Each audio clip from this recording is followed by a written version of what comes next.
another idea based on Budget Girl on how, frugal wins and frugal fails. Or like Brittany Daniel, what you should spend money on. She says spend money on books. I say, well, instead of going to like Barnes and Noble or Walden Books or stores like that to buy a book at hella high price, why not look around your neighborhood and see if you can get the little free libraries and get books that way? Garage sales, estate sales, yard sales, rummage sales, thrift stores. Libraries often have book sales. Do it that way. You're still buying a book in some cases, but you're getting them way, way, way cheaper. Case in point, one time there was two specific Michael Connelly books. He's like one of my all-time favorite authors. I've read pretty much every single one of his books at least 10 times. But the two I wanted were The Drop and The Black Box. And I saw those exact books at Barnes & Noble when I was in Evanston with my husband. And for one little dinky paperback, it was like $45. It was not autographed. It was not a first edition. It was just a random little paperback. $45. I'm like, no. My husband's like, oh, if you want them, I'll buy them for you. $45 for a single paperback. No, we ain't featuring that home. Sorry, no. I waited.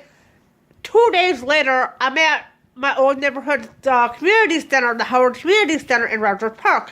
I go there. Those exact two books I was looking for are on the shelf. I got them for free versus paying $45 for one and $70 for the other. For a paperback novel, mind you. Paperback. Just like this right here. Paperback. One was $70 and one was $45 for a book like that. Not autographed, mind you. Not first edition. Not limited edition. Really, fam? $45 for a paperback? Really? No. Another thing, getting on to what you should spend your money on. Quality kitchen appliances and pots and pans. If you spend a little bit more and maintain it, it lasts longer. Electronics. If you wait a little bit and spend just a smidge more, you get better quality. Like I said, learning how to do basic home repairs yourself, learning car repair, learn how to do it yourself. That saves a lot of money. What else saves money? You don't always have to spend money on a fancy gym membership to work out. If you're able to walk around or do exercises on your own without spending money on going to a gym, then you should do that, because a lot of people like the New Year's resolution. Oh, I'm going to get in shape. Gyms and health clubs are hella packed the first week or two of the year, but by the third week of the year or midway through the second week of the year, ghost town. There's not a soul to be had. Why? People want instant gratification. People want a body like Dwayne "The Rock" Johnson has, without putting any effort into it. And that's just not the way it works. It does not work that way. If you want a killer physique, you have to put in the effort. Just like getting out of debt. You cannot just take the easy out. Well, yeah, you could do file bankruptcy, you could do debt consolidation, you could do payday loans, you could do title loans, you could do home refinance, yada, yada, yada. But you're paying way the hell more than you would if you simply just buckle down, crack down, and, be frugal as hell and live on, 40-cent macaroni and cheese, peanut butter and jelly, and eggs. If you do shit like that, you're gonna end up, saving money and paying off your debt. And yes, there is a huge difference between being cheap versus being frugal. Frugal, as I've said before, has to do with looking for the best possible value for your dollar.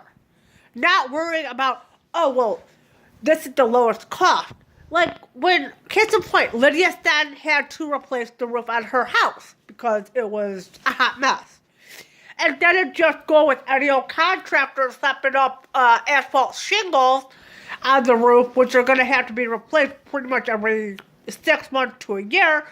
She and her husband did their research and saved up and paid just a little more. And they got a metal roof, which lowers their utility cost and doesn't have to be replaced nearly as often. So, yes, you pay more up front, but it saves money over time because you're not having to replace it, and also you're not paying higher energy bills, for heating and cooling. Another trick is, if you want to lower your heating and cooling costs, don't have a humongous house.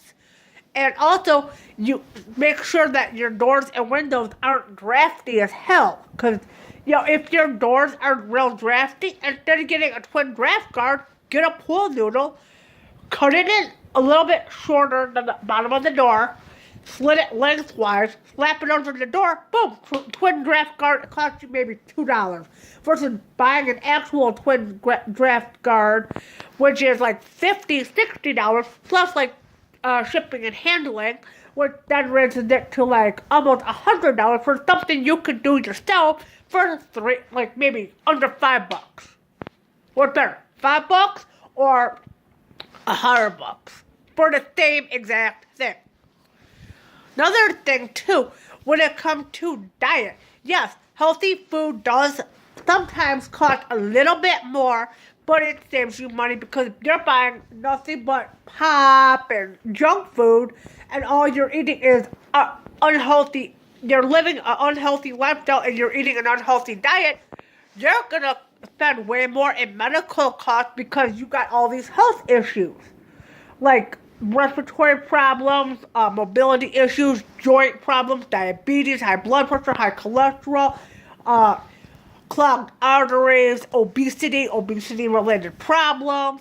You could eat healthy and it don't cost that damn much. Well, it depends on where you live, how many people are in your family, and what you're choosing to cook. You do not need to have a soup, a salad, an entree, tons of side dishes, and a dessert every single meal. You don't. Having a big, huge meal should be reserved for holidays, like Thanksgiving or Christmas. Or even Easter. Okay, fine, cool. If you do it every once in a while. But if you're doing it all the time, you're wasting all that food. Because, you're trying to lose weight, and you're not losing weight because you're making so much food, and it's all oftentimes a lot of snacks and crap that you should not be eating, especially if you have high cholesterol, high blood pressure. Potato chips are the last thing you need to eat because they're greasy as hell, they're salty as hell. Now, if you want potato chips, learn to make them yourself. All you gotta do is buy a bag of russet potatoes, slice them, then pick them. That's all you gotta do. It ain't that damn deep. But there are people that whine and bitch about their medical problems and do nothing whatsoever about it. In my situation, I complained that I got health problems, but there's really not much I could do about it at this point because I have to get a whole nother doctor and then from there have them refer me to the other specialist that I need and another surgeon to remove my gallbladder because of the fiasco with Thoric. And watch that video, you'll understand entirely what I mean. But I have had to totally overhaul my diet. I cannot have any fast food, any junk food, nothing salty, nothing greasy, can't have hella sugar of any sort, regardless of what kind it is. Diabetic sugar, regular sugar, agave nectar, honey, stevia, truvia, whatever it is, I cannot go crazy on it. So I've had to overhaul my diet. So that actually helps. I'm eating a lot of veggie burgers, which from Aldi, they're 4 in a box for like $3. It's pretty good. So yeah, I'm overhauling my diet. I'm eating a lot of food at home that I cook myself versus going out to eat. Things like that. Little things go a long way.